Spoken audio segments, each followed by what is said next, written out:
Class 6 Holy Child, Physics, chapter number 6, page number 95, Demagnetizing a magnet. The magnetic property of a magnet can be destroyed. तो जो चिंबक की जो विशेषता है, यानी क्या है चिंबक की विशेषता? खींचने की ताकत, उसको हम नष्ट कर सकते हैं। यानी मैग्नेट में खींचने की ताकत जो है उसको हम बंद कर सकते हैं, और इसी प्रोसेस को कहा जाता है demagnetizing a magnet. A magnet can be demagnetized in the following ways. तो इस तरीके से हम लोग डीमैग्नेटाइज कर सकते हैं। बाय रफ हैंडलिंग, अगर रफ हैंडलिंग करोगे गिरेगा, उठेगा, पटकोगे। By hammering it violently several times, बहुत बार अगर हथौड़े से आप जोर जोर से मारोगे तो।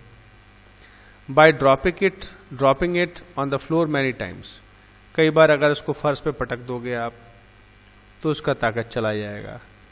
Bye heating it to very high temperature, बहुत ज्यादा उसको गर्म करने से उसका शक्ति चला जाएगा। By self demagnetization, by self demagnetization. अब ये सेल्फ डीमैग्नेटाइजेशन क्या होता है? A magnet starts losing its magnetism when the poles of the magnet are left free for a long time। अगर उसके जो पोल्स हैं उसको कई समय तक अगर ऐसे ही पोल्स यानी नॉर्थ पोल साउथ पोल ऐसे ही खाली छोड़ दिया जाए तो धीरे धीरे उसकी शक्ति कम होने लगती है। नेक्स्ट, केयर ऑफ मैग्नेट्स, यानी चिंबकों का ध्यान कैसे रख सकते हैं हम लोग। A magnet loses its magnetism when we do not take proper care of it. जब ठीक से ध्यान नहीं रखते हैं हम लोग तो उसका जो मैग्नेट का शक्ति है वो चला जाता है। We should not hammer, drop, heat और नॉक डाउन अ मैग्नेट। हमको कभी भी किसी चिंबक को हैमर यानी हथौड़े से नहीं मारना है, ड्रॉप यानी फेंकना नहीं है, गर्म नहीं करना, या ठक ठक नहीं करना, नॉक यानी ठक ठक करके किसी भी चीज से हाथ से नहीं करना है, धक्का भी नहीं देना है। A magnet also loses its magnetism when it is not stored properly। अगर ठीक से उसको रखा नहीं जाएगा मैग्नेट को तो भी उसका ताकत धीरे धीरे कम हो जाता है। Bar magnets are always stored in pairs with their unlike poles on the same side. जो बार मैग्नेट आप देख ही रहे हो हमेशा जोड़े जोड़े में रखा जाता है, और इनका अनलाइक जो पोल्स है यानी एक तरफ नॉर्थ एक तरफ साउथ इस तरीके से रखे जाते हैं एक तरफ को। They must be separated by a piece of wood, और उनके बीच में एक लकड़ी का टुकड़ा होना चाहिए। 2 bars of soft iron called magnetic keepers are kept across their ends। तो 2 लोहे के बार, लोहे के टुकड़े ऊपर है नीचे है, इनको बोला जाता है मैग्नेटिक कीपर्स। ये लोहे के होते हैं। तो बीच में लकड़ी का टुकड़ा, दोनों तरफ मैग्नेट, और ऊपर नीचे लोहे की पट्टी, इसको रखते हैं तो ये चिपक जाता है इससे, लेकिन दोनों एक दूसरे से अलग रहते हैं। तो इस तरीके से रखने से उनकी ताकत नहीं जाती है। In case of a horseshoe और U shaped magnet, a single piece of soft iron is kept touching both the poles of the magnet. तो अगर हॉर्सशू या यू शेप्ड अगर मैग्नेट हो तो एक पीस लोहे का टुकड़ा हम इस तरीके से रखते हैं और उसको चिपका के इस तरीके से रख देते हैं हम लोग।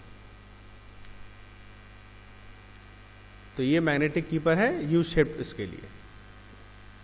We should keep magnets away from floppy disks, CDs, computers, credit cards and television sets। तो इन चीजों से हमको दूर रखना है चिंबक को, क्योंकि इनसे मैग्नेट्स डीमैग्नेटाइज हो जाते हैं, उनकी ताकत कम हो जाती है। नेक्स्ट, यूजेस ऑफ मैग्नेट्स, चिंबकों का इस्तेमाल। Permanent magnets, they are used in magnetic toys and stickers. खिलौनों में, स्टिकर्स में इस्तेमाल होता है। They are used in magnetic compasses, magnetic compass में इस्तेमाल होता है। The door of a refrigerator has a weak magnetic strip all around to ensure that it remains firmly shut.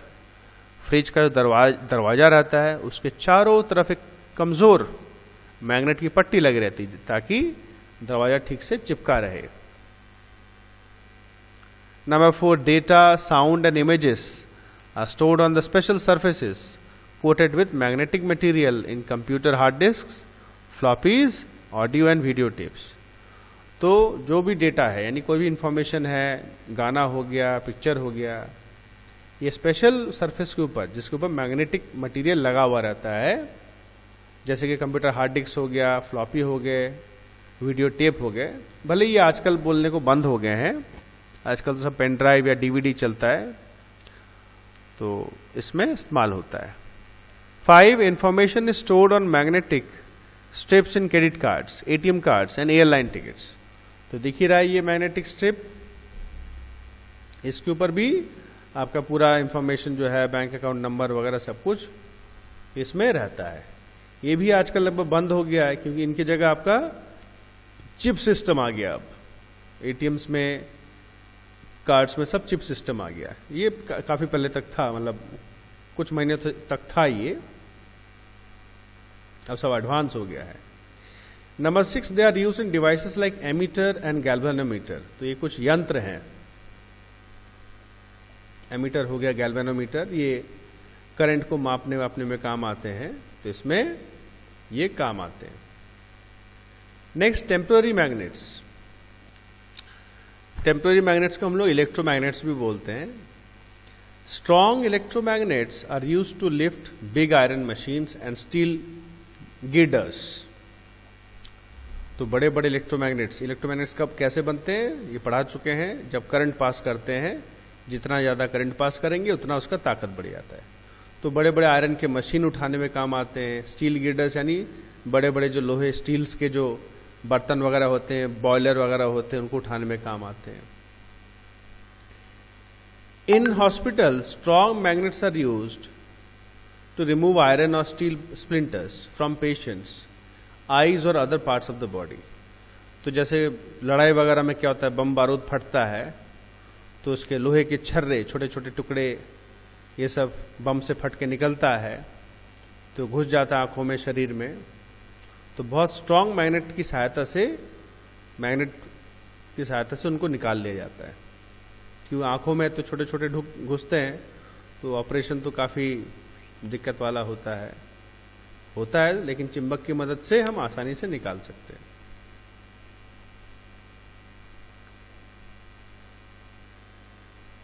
Electromagnets are used in making electric bells, loud speakers and electric motors. तो घर में जो घंटी बजता है, वो loud speaker, electric का motor बनाने में इस्तेमाल होता है। They are used to magnetize steel bars. Steel या लोहे के जो बार होते हैं, सरिये होते हैं, उनको भी मैग्नेटाइज यानी उनमें चिंबक की शक्ति लाने में भी इसकी सहायता लेते हैं। They are used to study the magnetic properties of a substance in a magnetic field. और इनका इस्तेमाल आपका मैग्नेट की प्रॉपर्टीज जो है, उनकी क्या नियम है, विशेषताएं हैं, तो उनको पढ़ने के लिए भी इस्तेमाल किया जाता है। They are used to separate magnetic materials from a heap of scrap.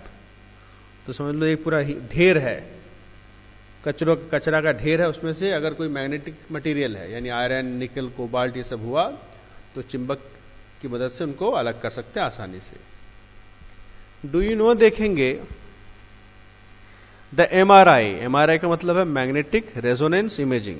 ये दिख रहा है, ये फोटो, ये चित्र दिया हुआ है, ये अस्पताल में यूज होता है टेस्टिंग के लिए। Machine consist of strong magnets. तो इस मशीन में बहुत स्ट्रॉन्ग मैग्नेट होते हैं।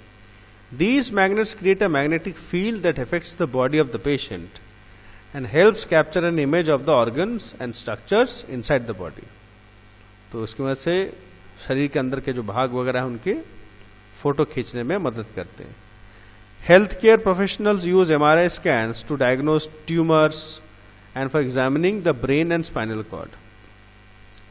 ट्यूमर होने से या ब्रेन के अंदर का, स्पाइनल कॉर्ड के अंदर का भाग देखने के लिए इसका इस्तेमाल करते हैं। तो एक साइंटिस्ट के बारे में बताया गया, हैंस क्रिस्टियन ऑस्टर्ड was a physicist and chemist. तो ये फिजिक्स और केमिस्ट्री दोनों को लेकर रिसर्च करते थे। He discovered the relationship between electricity and magnetism.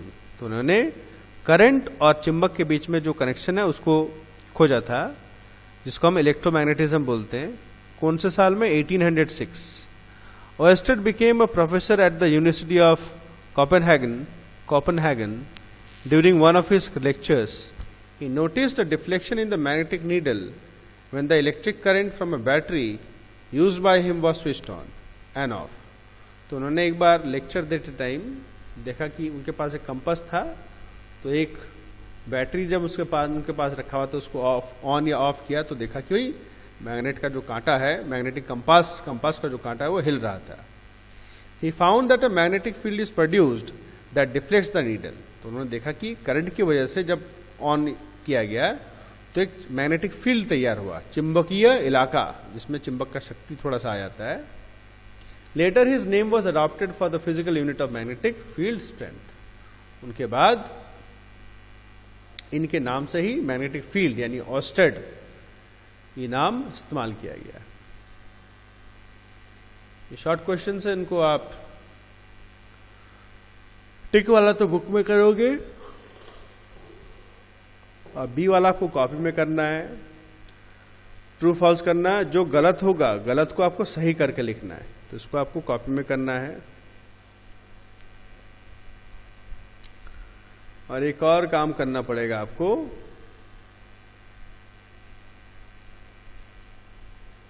1 2 3 4 इसको किताब में ढूंढ के आप थोड़ा अपने आप से लिख के मुझे भेजना. शॉर्ट क्वेश्चंस नंबर 1 के 4 ए शॉर्ट आंसर क्वेश्चन 1 2 3 4 इसको भी कॉपी में लिख के आप भेजना. देखेंगे हम, गलत होगा बता देंगे.